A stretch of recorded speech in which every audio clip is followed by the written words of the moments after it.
ओम शांति। 19 जनवरी 2024। बाबा के महावाक्य। मीठे बच्चे, सदा खुशी में रहो और दूसरों को भी खुशी दिलाओ। यही है सब पर कृपा करना, किसी को भी रास्ता बताना। यह सबसे बड़ा पुण्य है। प्रश्न: सदा खुश मिजाज कौन रह सकते हैं? खुश मिजाज बनने का साधन क्या है? उत्तर: सदा खुश मिजाज वही रह सकते जो ज्ञान में बहुत होशियार हैं, जो ड्रामा को कहानी की तरह जानते और सिमरन करते हैं। खुश मिजाज बनने के लिए सदा बाप की श्रीमत पर चलते रहो। अपने को आत्मा समझो और बाप जो भी समझाते हैं उसका अच्छी तरह मंथन करो।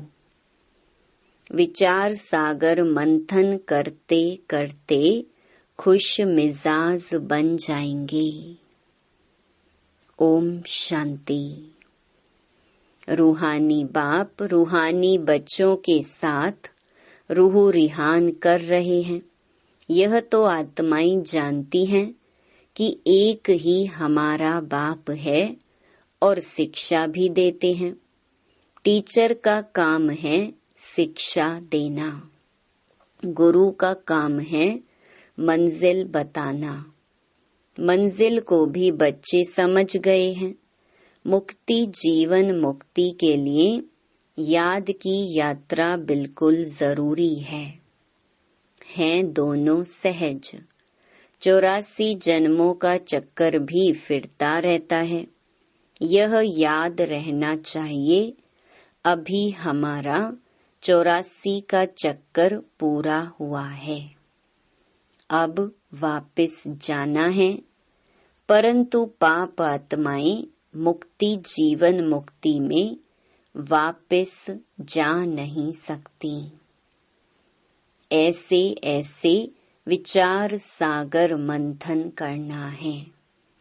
जो करेंगे सो पाएंगे। खुशी में भी वही आएंगे और दूसरों को भी खुशी में वही लाएंगे। औरों पर भी कृपा करनी है, रास्ता बताने की।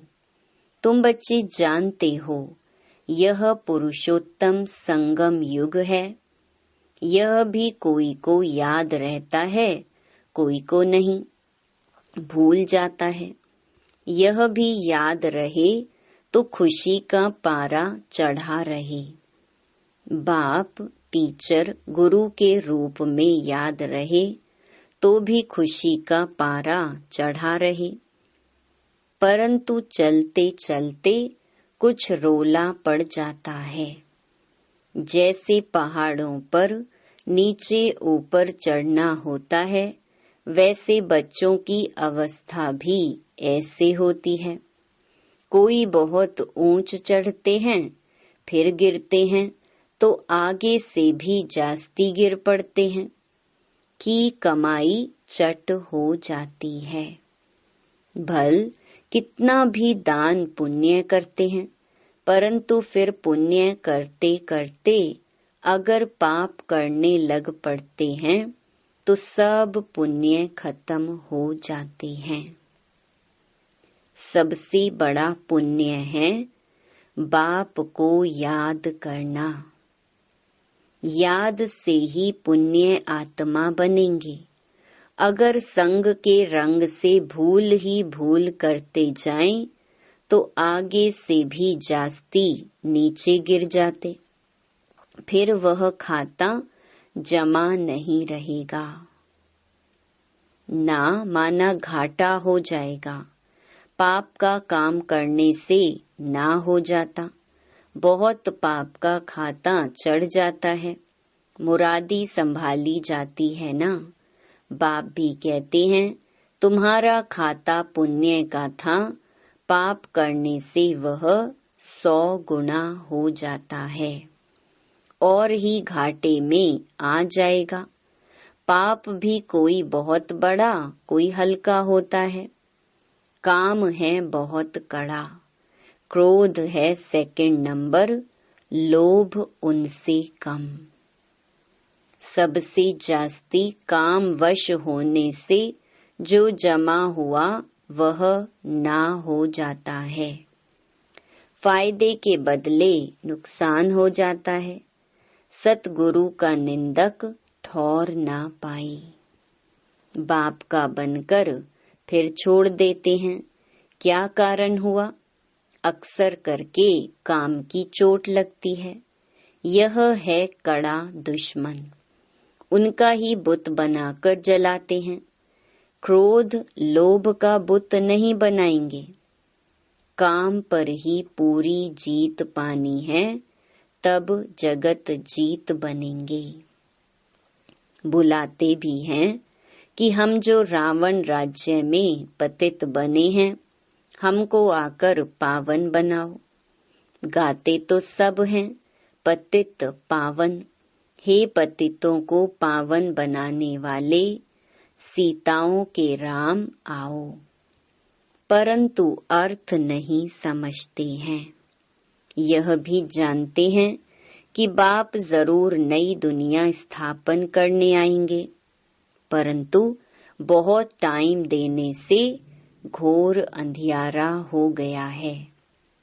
ज्ञान और अज्ञान है ना। अज्ञान है भक्ति जिसकी पूजा करते उनको जानते ही नहीं, तो उनके पास पहुँचेंगे कैसे? इसलिए दान पुण्य आदि निष्फल हो जाता है।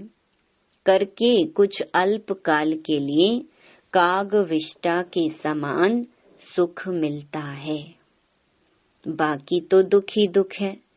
अब बाप कहते हैं माँ मेकम याद करो तो तुम्हारे सब दुख दूर हो जाएंगे। अब देखना है हम कितना याद करते हैं। जो पुराना खत्म हो, नया जमा हो। कोई तो कुछ भी जमा नहीं करते, सारा मदार है याद पर। याद बिगर पाप कैसे मिटे अथवा कटे? पाप तो बहुत हैं जन्म जन्मांतर के।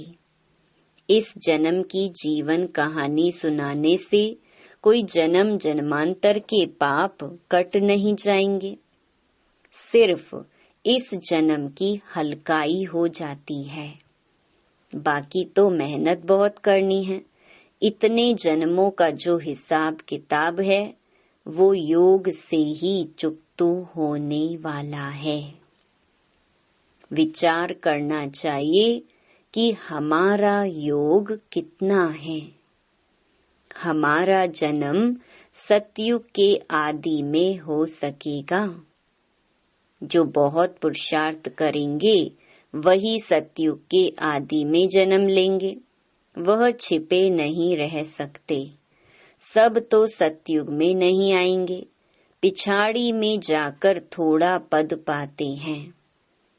अगर पहले आते भी हैं तो नौकरी करते हैं। यह तो कॉमन बात है समझने की। इसलिए बाप को बहुत याद करना है। तुम जानते हो हम नई दुनिया के लिए विश्व का मालिक बनने आए हैं।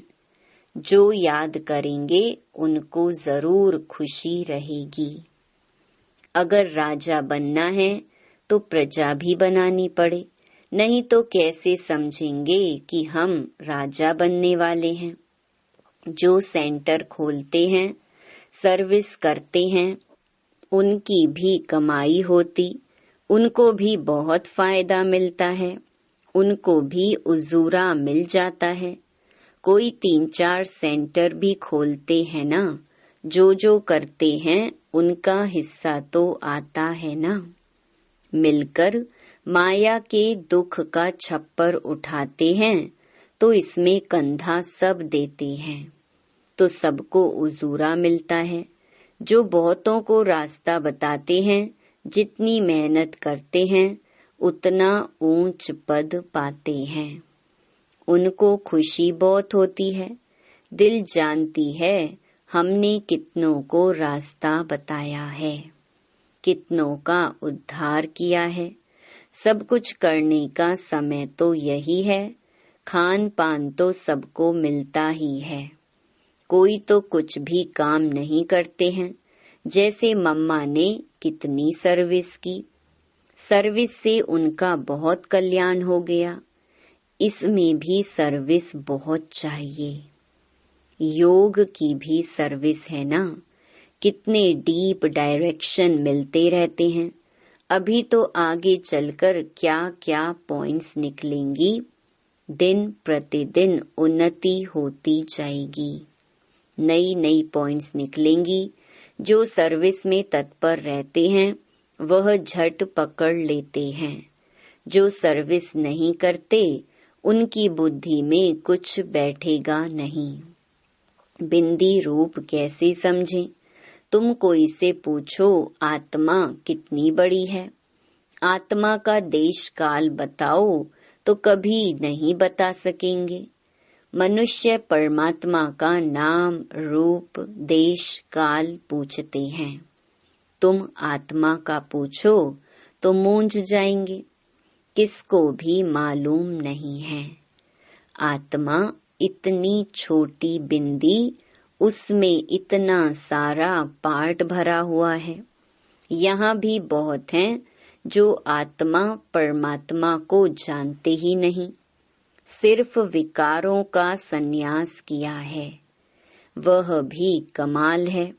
सन्यासियों का धर्म अलग है, यह ज्ञान तुम्हारे लिए है। बाप समझाते हैं, तुम पवित्र थे, फिर अपवित्र बने, अब फिर पवित्र बनना है। तुम ही 84 का चक्र लगाते हो। दुनिया में जरा भी इन बातों को नहीं जानते। ज्ञान अलग, भक्ति अलग है। ज्ञान चढ़ाता है, भक्ति गिराती है, तो रात दिन का फर्क है। मनुष्य भल कितना भी अपने को वेदों शास्त्रों की अथॉरिटी समझते हैं, परंतु जानते कुछ नहीं। तुमको भी अभी मालूम पड़ा है, तुम्हारे में भी नंबरवार हैं। भूलने कारण ही खुशी गुम हो जाती है, नहीं तो अथाह खुशी होनी चाहिए। बाबा से तुमको यह वर्षा मिल रहा है। बाबा साक्षात्कार करा देते हैं, परंतु साक्षात्कार किया श्रीमत पर नहीं चले तो फायदा ही क्या। बाप को दुख में सिमरन करते हैं। बाप को कहते हैं लिबरेटर, हे राम, हे प्रभु कहते हैं, परंतु वह कौन है जानते नहीं। भक्ति में कोई ऐसे नहीं कहते हैं कि अपने को आत्मा समझ बाप को याद करो, बिल्कुल नहीं। अगर कहते होते तो परंपरा चला आता, भक्ति तो चली आती है ना। भक्ति अथाह है, ज्ञान है एक। मनुष्य समझते हैं भक्ति से भगवान मिलेगा, परंतु कैसे कब यह नहीं जानते। भक्ति कब शुरू होती है, कौन जास्ती भक्ति करते हैं, यह कोई नहीं जानते। क्या इतना 40,000 वर्ष और भक्ति करते रहेंगे? एक तरफ मनुष्य भक्ति कर रहे हैं, दूसरे तरफ तुम ज्ञान पा रहे हो। मनुष्यों से कितना माथा मारना पड़ता है। इतनी प्रदर्शनी करते हो, फिर भी निकलते कोटों में कोई है। कितनों को आप समान बनाकर ले आते हैं। सच्चे सच्चे ब्राह्मण कितने हैं, यह हिसाब अभी निकाल नहीं सकते। बहुत झूठे बच्चे भी हैं। ब्राह्मण लोग कथा सुनाते हैं, बाबा गीता की कथा सुनाते हैं, तुम भी सुनाते हो, यथा बाबा तथा बच्चे।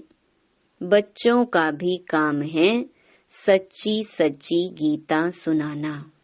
शास्त्र तो सबके हैं, वास्तव में जो भी शास्त्र आदि हैं वह सब हैं भक्ति मार्ग के। ज्ञान का पुस्तक एक ही गीता है। गीता है माई बाप। बाप ही आकर सबकी सद्गति करते हैं। मनुष्य फिर ऐसे बाप की ही ग्लानि करते हैं। शिव बाबा की जयंती है हीरे तुल्य। ऊंच ते ऊंच भगवान ही सद्गति दाता है। बाकी और किसी की महिमा कैसे हो सकती है? देवताओं की महिमा करते हैं, परंतु देवता बनाने वाला एक बाप ही है। हमारा कंस्ट्रक्शन भी होता है तो डिस्ट्रक्शन भी होता है। बहुत हैं जो कुछ समझा नहीं सकते, तो स्थूल काम करो। मिलिट्री में सब काम करने वाले होते हैं। कहा भी जाता है, पढ़े के आगे अनपढ़े को भरी ढोनी पड़े। मम्मा बाबा जो करते हैं उनसे सीखो। तुम भी समझ सकते हो अनन्य बच्चे कौन हैं। बाबा से पूछेंगे तो बाबा भी नाम बताएंगे कि फलाने को फॉलो करो। जो सर्विसेबल नहीं वह औरों को क्या सिखलाएंगे। वह तो और ही टाइम वेस्ट कर देंगे। बाबा समझाते हैं, अपनी उन्नति करने चाहते हो तो यहाँ कर सकते हो। चित्र रखे हैं हमने 84 जन्म कैसे लिए। यह अब समझा है तो दूसरों को समझाओ। कितना सहज है। यह बनना है। कल इनकी भक्ति करते थे, आज नहीं। नॉलेज मिल गई। ऐसे बहुत आकर नॉलेज लेंगे। जितना तुम सेंटरों का जास्ती घेराव डालेंगे तो बहुत आकर समझेंगे। सुनने से उनको खुशी का पारा चढ़ जाएगा। नर से नारायण बनना है। सच्ची सत्य नारायण की कथा भी है। भक्ति से तो गिरते ही जाते हैं। उनको पता ही नहीं पड़ता ज्ञान क्या चीज है। तुमको बेहद का बाप यथार्थ समझाते हैं। बाबा कहते हैं, कल तुमको राजाई दी, फिर तुम्हारी राजाई कहाँ गई? यह तो खुद जानते हैं। यह तो खेल है। एक ही बाप है जो सारे खेल का राज बताते हैं। हम कहते हैं, बाबा आप बांधेले हो ड्रामा में, आपको आना ही पड़े पतित दुनिया और पतित शरीर में। ईश्वर की बहुत महिमा करते हैं। बच्चे कहेंगे, बाबा हमने आपको बुलाया तो आपको आना ही पड़ा, हमारी सर्विस करने अथवा हमको पतित से पावन बनाने। कल्प कल्प हमको सो देवता बनाकर आप चले जाते हो। यह जैसे एक कहानी है। जो होशियार हैं उन्हों के लिए तो एक कहानी है। तुम बच्चों को खुश मिजाज होना चाहिए। बाबा भी ड्रामा अनुसार सर्वेंट बना है। बाप कहते हैं, मेरी मत पर चलो, अपने को आत्मा समझो, देह अभिमान छोड़ो, नई दुनिया में तुमको नया शरीर मिलेगा। बाप जो समझाते हैं उनको अच्छी तरह मंथन करो। बुद्धि से समझते हो हम आए हैं यह बनने के लिए। एम ऑब्जेक्ट सामने खड़ी है। भगवानुवाच वो लोग भगवान को मनुष्य समझ लेते हैं या निराकार कहते हैं। तुम आत्माएं भी सब निराकारी हो। शरीर लेकर पाठ बजाती हो, बाबा भी पाठ बजाते हैं। जो अच्छी सर्विस करेंगे उनको ही निश्चय होगा कि हम माला का दाना अवश्य बनेंगे। नर से नारायण बनना है। भगवान पढ़ाते हैं तो अच्छी तरह पढ़ना चाहिए, परंतु माया का अपोजिशन बहुत होता है। माया तूफान में लाती है। अच्छा, मीठे मीठे सिकिलधे बच्चों प्रति मात पिता बाप दादा का याद प्यार और गुड मॉर्निंग। रूहानी बाप की रूहानी बच्चों को नमस्ते। धारणा के लिए मुख्य सार। पहला, विचार सागर मंथन कर अपार खुशी का अनुभव करना है। औरों को भी रास्ता बताने की कृपा करनी है। संग के रंग में आकर कोई भी पाप कर्म नहीं करना है। दूसरा, माया के दुखों का छप्पर उठाने के लिए मिल करके कंधा देना है। सेंटर्स खोल अनेकों के कल्याण के निमित्त बनना है। वरदान, अपने बोल की वैल्यू को समझ उसकी इकोनॉमी करने वाले